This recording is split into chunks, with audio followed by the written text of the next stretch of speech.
오늘 함께 나눌 하나님 말씀은 마태복음 1장 18절에서 23절 말씀으로 나는 성령으로 잉태하심을 믿습니다 라는 제목으로 허락된 은혜의 말씀을 나누도록 하겠습니다. 여러분, 오늘 어떤 주일이죠? 추수감사 주일입니다. 11월은 사실 우리 기독교에 있어서는 감사의 달입니다. 그럴 때에 추수감사주일이 11월 매년 11월 몇째 주일까요? 셋째 주예요. 그거 잊지 마세요. 매년 11월 몇째 주? 셋째 주에 우리가 추수감사주일 예배를 드립니다.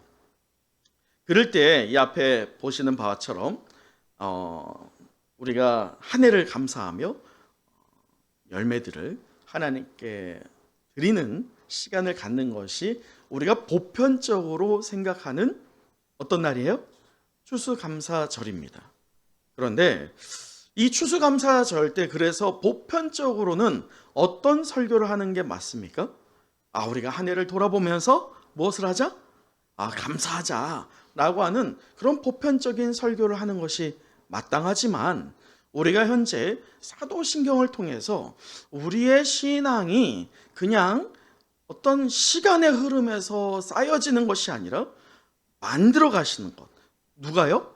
내가 아니라 하나님이 우리를 만들어가는 것을 내가 어떻게 하는 거예요 이제?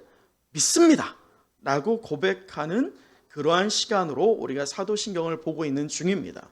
그래서 오늘 이 추수감사 주일에는 우리가 좀 근본적인 감사를 찾는 시간을 한번 가져보고자 합니다. 자, 그리할 때 우리 한번 사진을 한번 보여주시면 오늘 그 첫 번째는요.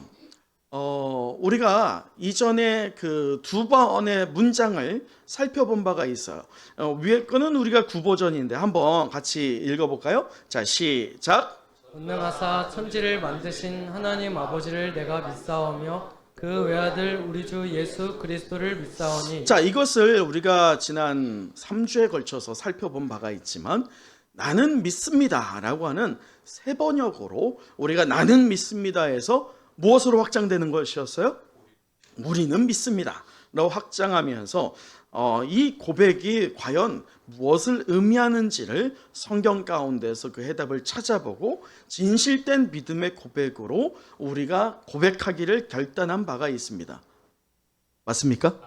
자, 그러면 우리 새 버전으로 자, 여러분의 가슴에 손을 얹은 채 우리 한번 낭독하는 시간을 갖도록 하죠. 자, 천천히 우리 한 목소리로 시작. 나는 전능하신 아버지 하나님 천지의 창조주를 믿습니다. 나는 그의 유일하신 아들 우리 주 예수 그리스도를 믿습니다. 여러분, 이 고백이 여러분의 어떤 주입된 고백이 아니라 여러분이 감동되어서 반응되는 고백되기를 간절히 소망합니다. 자, 그럴 때 우리가 오늘 가장 감사드려야 할 대상이 있다면 누구일까요? 예수 그리스도예요. 그럴 때 이 예수 그리스도께서 이 땅 가운데 어떻게 오셨는지를 살펴봄이 굉장히 필요합니다. 왜냐하면 이것이 믿음의 성도가 반응할 수 있는 근본적인 감사의 제목이기 때문입니다. 자, 그런 부분에서 우리 12문장 중에 이 세 번째, 오늘 우리가 봐야 할 그 세 번째 문장을 한번 보도록 하시죠. 자, 우리 새 버전으로 한번 보도록 할게요. 시작. 그는 성령으로 잉태되어 동정녀 마리아에게 나시고. 자, 여러분, 이 성령으로 잉태되었다. 그것이 첫 번째고, 두 번째는 뭐예요?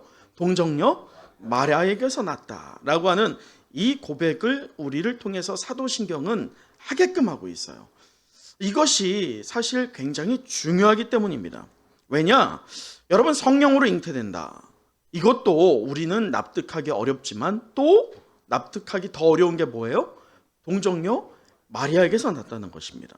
왜냐하면 우리가 보편적인 사람은 어떻게 태어납니까? 여러분 어떻게 태어나셨어요? 여러분의 부모님들의 부부관계로 정자와 난자가 결합해서 나타난 게 바로 여러분입니다. 여러분 가운데 그렇지 않은 사람이 있으세요? 있으면 이상해요. 절대로 그럴 수 없습니다. 그것은 자연의 이치이고 순리입니다. 그런데 하나님께서는 유독 본인이 세우신 그 진리와 순리를 깨버리세요.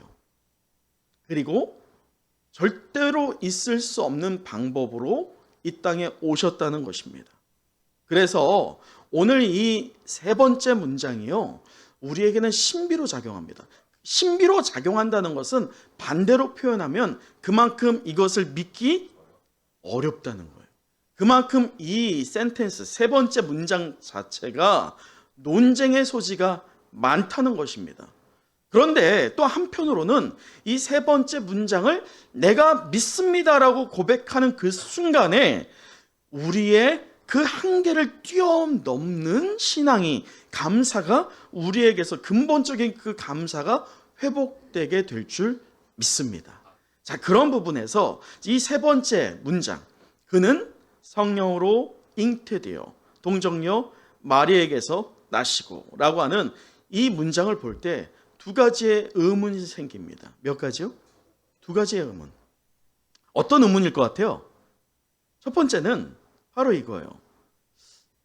굳이 꼭 성령으로 잉태되어야 했을까입니다. 왜 성령으로 잉태됨을 이 사도신경은, 아니 성경은 강조를 하고 있을까? 이게 첫 번째 의문입니다. 이걸 풀지 못하면 우리의 신앙은요, 사실 그 중심 축이 없는 거예요. 우리가 붕어빵 팔고 있죠? 작은 도서관에서 말이죠. 그 붕어빵에서 세 가지 팔거든요. 저희 교회가. 어떤 거 파는지 혹시 아세요? 그렇지. 고구마, 팥, 슈크림 3개 팝니다. 자, 퀴즈. 3개 중에 어떤 걸 가장 인기 있어 할까요? 슈크림입니다. 시대가 변했어요. 그런데 때로는 아무것도 넣지 않기를 원하는 아이가 있다는 거예요. 제가 처음 만들어 봤어요.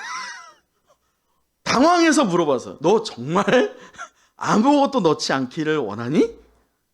그 부모님한테도 물어봤어. 정말 아무것도 안 넣어도 돼요? 왜냐? 우리 애는 이 개념이 뭐가 있어요? 붕어빵 안에는 뭐라도 들어가야 돼. 그런데 그 아이는 빼달라는 거예요. 근데 제가 만들어 봤어요. 맛있을까요? 맛없을까요? 그것도 맛있어. 붕어빵은 그렇지만, 하지만 이 기독교의 중심 축인 성령으로 잉태되었다, 이것을 우리가 제대로 깨닫지 못하면 그것을 신앙이라고 말하기가 어렵다는 거예요. 그것이 없다면, 제대로 우리에게 깨닫지 못한다면 우리의 믿음은 언제든지 타협될 수 있고 흔들릴 수 있다는 것입니다. 그 두 번째 의문이 있어요. 첫 번째 의문이 뭐였죠? 왜 굳이 성령으로 잉태되어야 됐을까? 자, 두 번째, 더 의문 뭘까요? 왜 꼭 굳이 결혼한 여자는 안 될까? 여러분, 우리가 수요 예배 드리신 분들은 답을 알고 있죠. 결혼한 여자를 통해서 예수님이 태어났다라고 만약에 가정했을 때, 성경은 그렇지 않지만 예수님은 죄가 있을까요? 없을까요? 없습니다. 그것이 우리가 알고 있는 오해예요. 동정녀 이 마리아에게서 꼭 태어난 이유는 그것이 아니에요. 동정녀 마리아에서 나와야지만 예수님이 죄가 없으시다, 이것은 우리 쪽이 갖고 있는 믿음의 반응이 아니에요. 어디 쪽일까요? 가톨릭이에요. 근데 그것이 우리에게 스며들어 있다는 거예요. 그래서 저는 이 첫 번째 중요한 축, 성령으로 잉태된 것이 과연 왜 필요했을까와 두 번째 축, 뭐예요? 왜 그럼에도 동정녀 마리아에게 났을까? 여러분, 동정녀 마리아에게 났다, 그것은 이 자연 순리, 하나님이 이루신 계획을 누가 무너뜨리는 거예요? 하나님이 무너뜨리는 거예요. 그만큼 이슈가 될 수 있어요. 시비가 될 수 있어요. 과거 2000년 전부터요, 오늘까지 많은 것들이 논쟁입니다. 하지만 가장 핫 이슈, 어떤 이슈가 문제일까요? 여전히 논쟁이 되고 있는 것, 그게 바로 왜 동정녀 마리아에게서 태어났을까?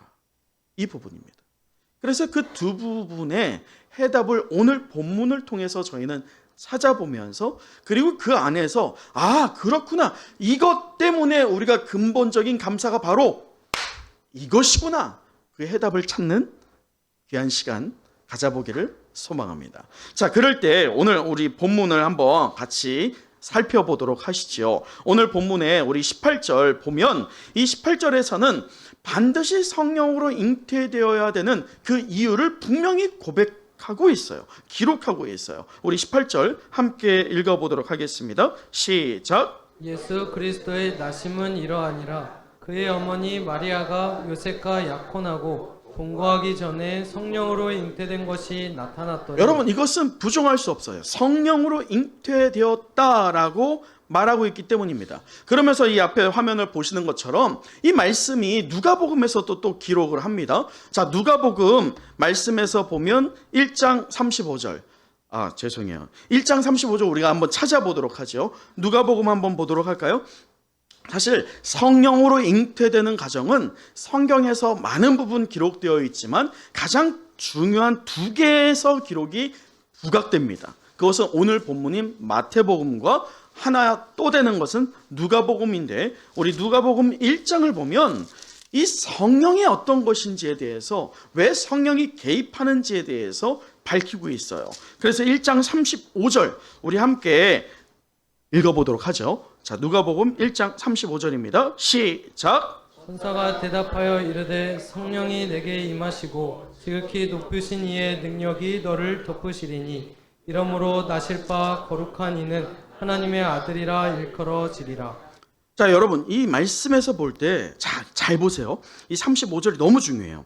이 천사가 대답하는데 성령이, 먼저는 첫 번째 무엇이 임해야 돼요? 성령이 임한다는 거예요. 성령 하나님이 지금 역사하는 거예요. 자, 그럴 때 말씀 그 다음이 중요합니다. 뭐라고 하느냐? 지극히 높으신 이가 등장합니다. 이분이 누구예요? 이분이 하나님이십니다. 자, 그의 능력이라고 하죠. 이것은 이 성령 하나님께서 분명히 지금 잉태하는 그 사역을 하고 있는데, 이 사역에 대해서 완벽하고 철저하고 비껴감 없이 계획하고 이것을 진행시키는 분이 누구라는 거예요? 그분이 하나님이라는 거예요. 이것이 무엇을 의미하냐면, 이 성부 되시는 하나님께서 성부 되시는 하나님께서 지금 성자 예수님을 지금 잉태케 하실 때에 삼위가 함께 움직이고 있다는 것을 말합니다. 다시 말해서 예수님이 그냥 인간의 몸으로 나온 것이 아니라, 어쩌다 보니 어떻게 나온 그러한 계획이 아니라, 하나님은 성령으로 예수 그리스도를 우리에게 보내어 주시기를 친히 계획하셨다는 거예요. 이것이 하나님의 계획입니다. 자, 사람이라면 앞서 우리가 나눈 것처럼 어떻게 태어나요? 남자의 정자와 여자의 난자가 결합을 하여서 태어나는 것이 보편적인 사람입니다. 근데 하나님께서는 이 자연 질서를 부셔버리세요. 왜냐? 그만큼 이 예수님께서 성령으로 잉태되는 것이 너무도 중요하기 때문입니다. 그래서 사도 바울은 이렇게 고백해요. 자, 다음 샷이 이건데요. 우리 한번 로마서 3장 23절 같이 읽어볼까요? 자, 시작. 모든 사람이 죄를 범하였음에 하나님의 영광에 이르지 못하더니. 자, 다시 한번요. 시작. 모든 사람이 죄를 범하였음에 하나님의 영광에 이르지 자, 못하더니. 이 문장을 계속 보세요. 자, 그럴 때 우리 첫사람 되는 아담에 대해서 사도 바울이 고백합니다. 그럴 때 이 사도 바울이 고백한 게 무엇이냐? 여러분, 우리는 잘 알고 있어요. 우리가 어떤 행실을 다한다 할지라도 우리의 죄가 요만큼이라도 없어지거나 사해지는 게 가능합니까? 절대로 불가능합니다. 왜요? 우리에게는 크게 두 가지의 죄가 있어요.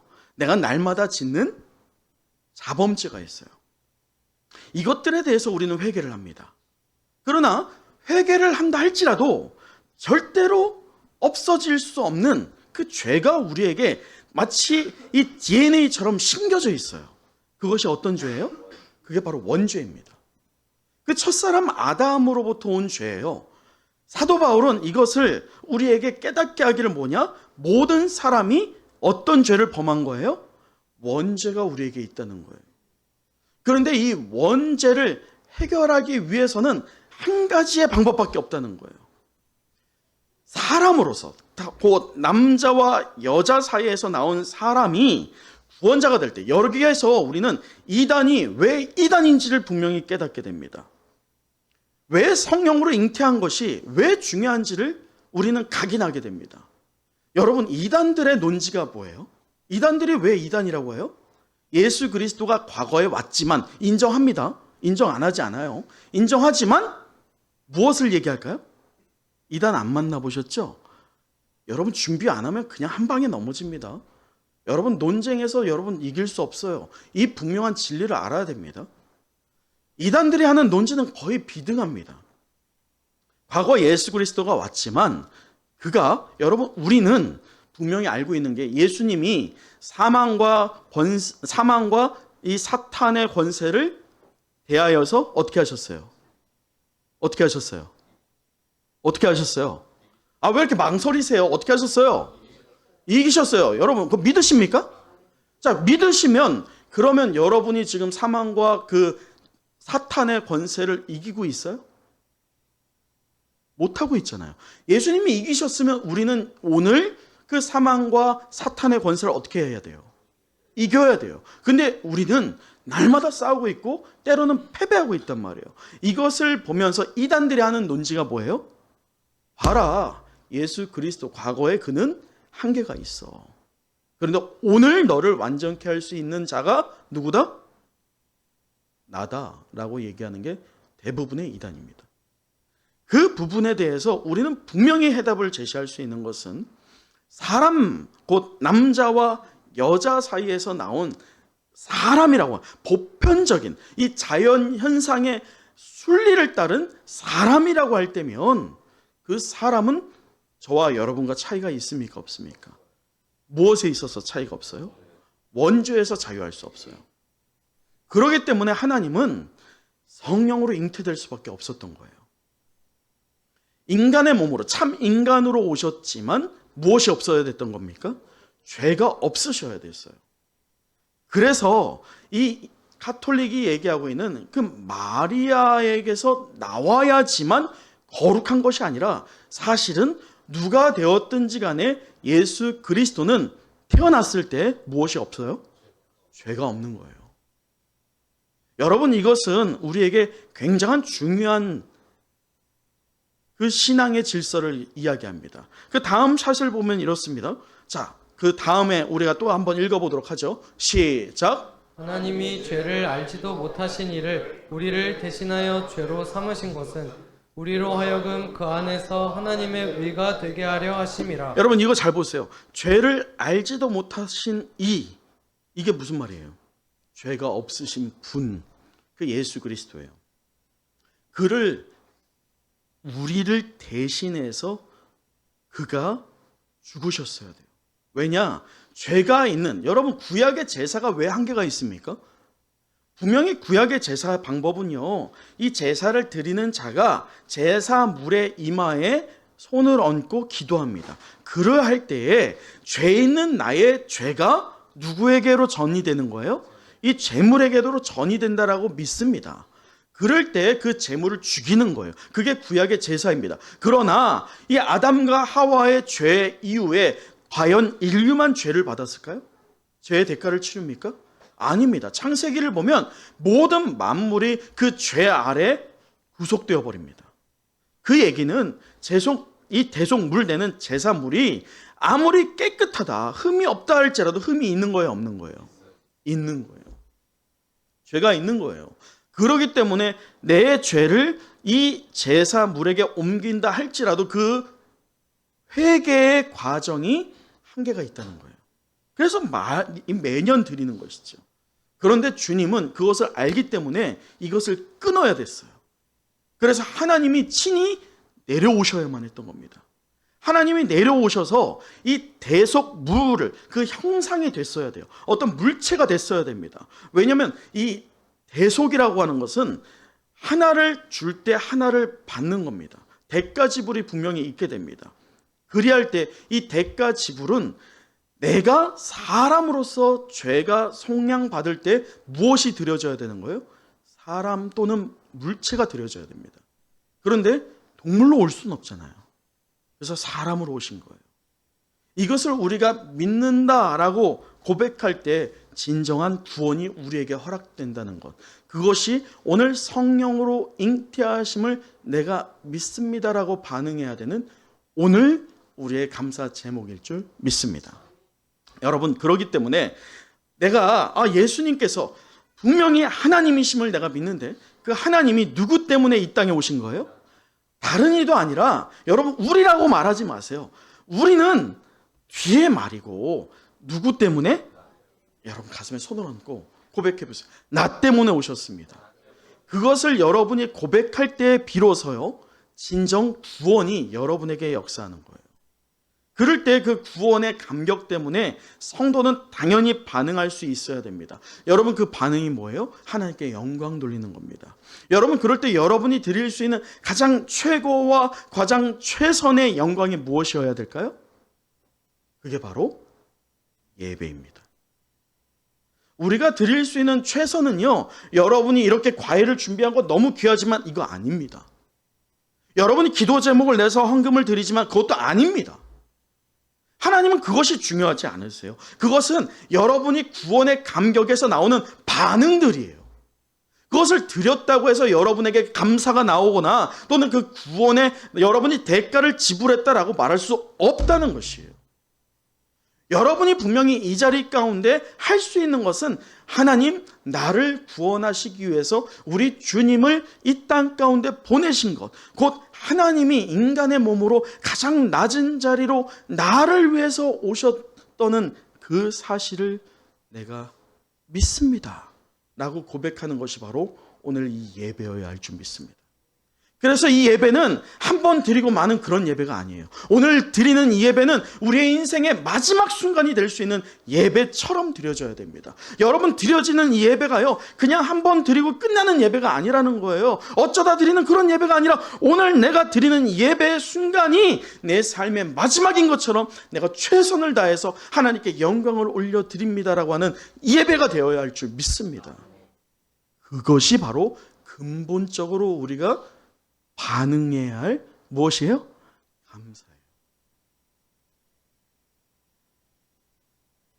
물론 교회가 재정도 어렵고 환경도 어렵죠. 그러나요, 저는 분명히 믿어요. 정말 재정 때문에 교회가 무너지게 될 거면 우리를 통해서 하나님께서 하실 일들은 없는 거예요. 여러분 재정 걱정하지 마세요. 하나님이 역사하시면요 채워주시는 이도 누구세요? 하나님이세요. 하나님이 가장 집중하는 것은요 여러분의 무너진 예배의 회복입니다. 그것이 근본적으로 우리가 반응해야 할 가장 큰 감사의 고백일 줄 믿습니다. 자, 이제 두 번째 의문을 살펴보면 왜 굳이 동정녀 마리아에게서 출산케 하셨을까? 자, 그것을 왜 굳이 동정녀에서 나셨을까? 이 부분을 어떻게 하느냐에 따라서 그 신앙의 색이 굉장히 달라집니다. 혹시나 여러분 이 카톨릭에서 미사를 드려보신 분이 있으실까 모르겠어요. 그럴 때 이 성당에 가보면 선편일률적으로 보여지는 스테인글라스로 보여지는 그림이나 또는 동상들, 이런 조각들이 있어요. 이 사진에서 보는 바처럼 말이죠. 그리고 다음 사진도 마찬가지예요. 자, 그리고 요 전에서 보면 우리가 너무 잘 아는 레오나르도 다빈치의 어떤 거예요? 이게 무슨 최후의 만찬입니까? 레오나르도 다빈치 하면 무조건 최후의 만찬 아니에요. 이것은 뭐예요? 예수님께서 지금 십자가에서 처형을 당하시고 내려온 그 장면을 현상화한 피아타라고 하는 동상입니다. 그런데 잘 보시면, 자, 그림을 다시 보여드릴게요. 하나씩 잘 보세요.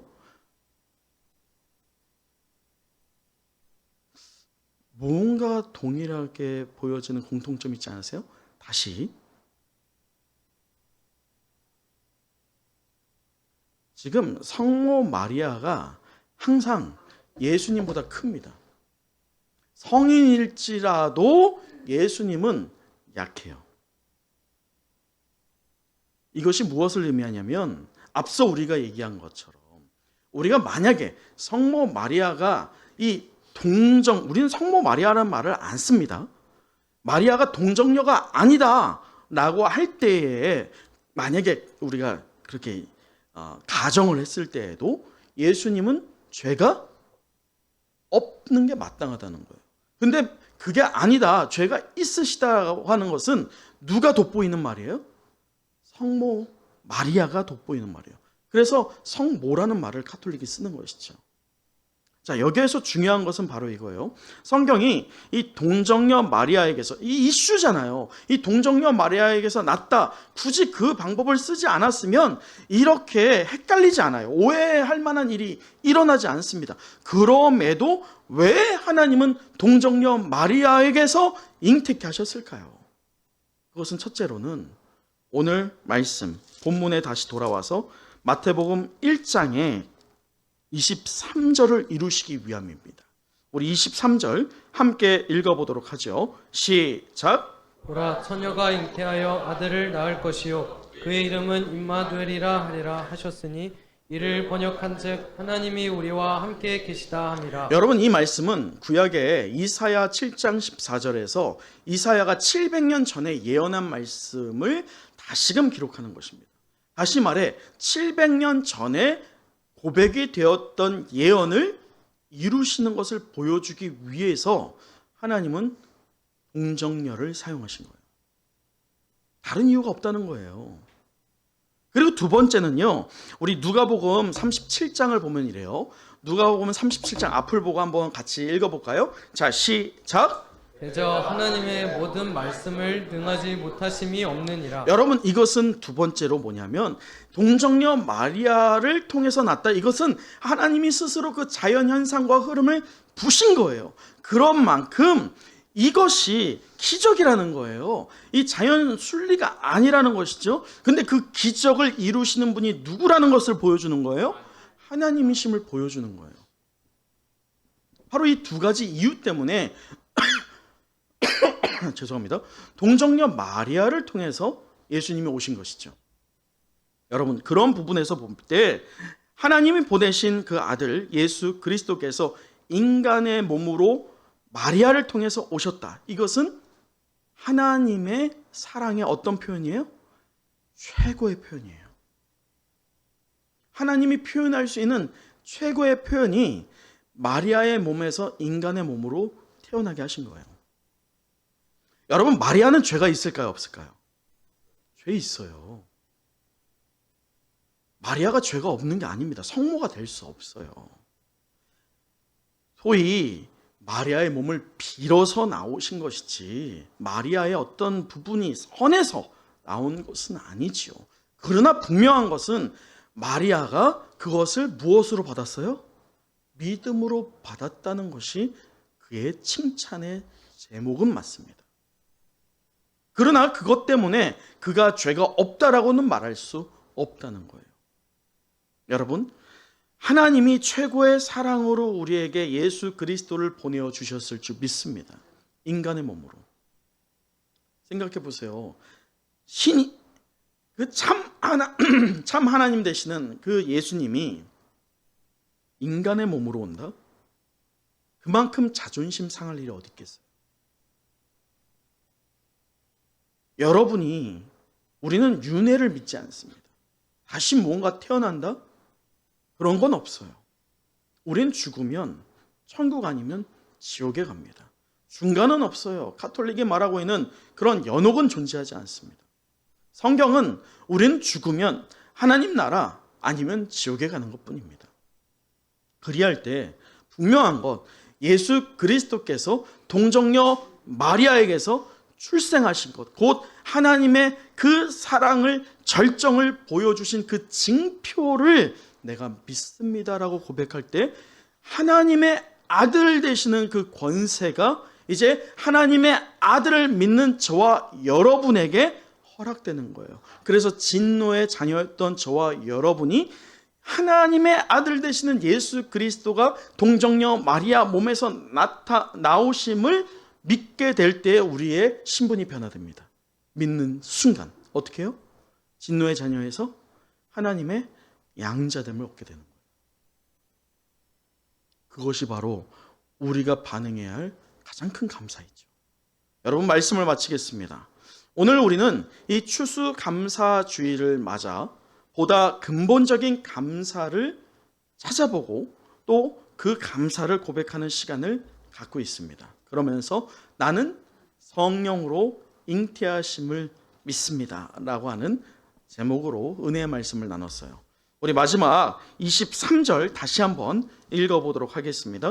23절입니다. 시작. 보라, 처녀가 잉태하여 아들을 낳을 것이요 그의 이름은 임마누엘이라 하리라 하셨으니 이를 번역한즉 하나님이 우리와 함께 계시다 함이라. 사랑하는 은성의 영가족 여러분, 우리는 거룩한 새로운 혈통에 속한 자들일 줄 믿습니다. 우리는 진노의 자녀가 아니라 이제 하나님의 자녀가 되었기 때문이에요. 여러분, 그것을 믿으세요? 요한복음 1장 32절을 보면 이렇게 기록합니다. 우리 함께 외쳐볼까요? 시작. 영접하는 자, 곧 그 이름을 믿는 자들에게는 하나님의 자녀가 되는 권세를 주셨으니. 할렐루야. 여러분, 우리 서로를 축복해 보시죠. 당신은 하나님의 자녀이십니다. 이제는 하나님의 자녀입니다. 우리는 하나님의 자녀입니다. 우리는 하나님의 자녀입니다. 할렐루야. 여러분, 우리가 하나님의 자녀가 된 것은 다시 강조하건대 우리의 공로가 아닙니다. 우리가 오늘 감사를 드린다고 하면서 추수감사 주일 예배를 드리는데 그 주체는 우리가 아니에요. 내가 감사드립니다가 아닙니다. 하나님이 우리에게 감사할 제목들을 주셨어요. 하나님께서 이 자연 순리를 스스로 깨부실 만큼 우리를 사랑하시기 때문에 성령으로 잉태케 하셨고 또 그 은혜를 구원을 하시기 위하여서 동정녀 마리아에게서 나타나시게 하신 그것을 내가 믿는다라고 고백하는 것이야말로 오늘 우리가 보여야 할 근본적인 감사일 줄 믿습니다. 오늘 이 시간 이것만큼 잊지 마세요. 하나님의 역사하심 앞에 여러분이 소유한 판단과 자아를 모두 내려놓기를 결단하면서 나는 믿습니다라고 고백하는 지금 이 순간 진정한 믿음이 저와 여러분에게 허락될 줄 믿습니다. 더불어 오늘 추수감사주의를 맞아서 근본적인 감사를 깨달은 성도들 되어서 우리가 한 마음과 한 뜻과 한 방향으로 감사할 수 없는 환경과 상황 중에도 감사하기를 결단하는 저와 여러분 통해서 우리 개인의 삶이 또 우리의 가정이 또 우리 은혜와 성령이 함께하는 은성교회가 한 단계 하나님께로 나아가는 거룩한 공동체 될 줄 믿습니다. 기도하겠습니다.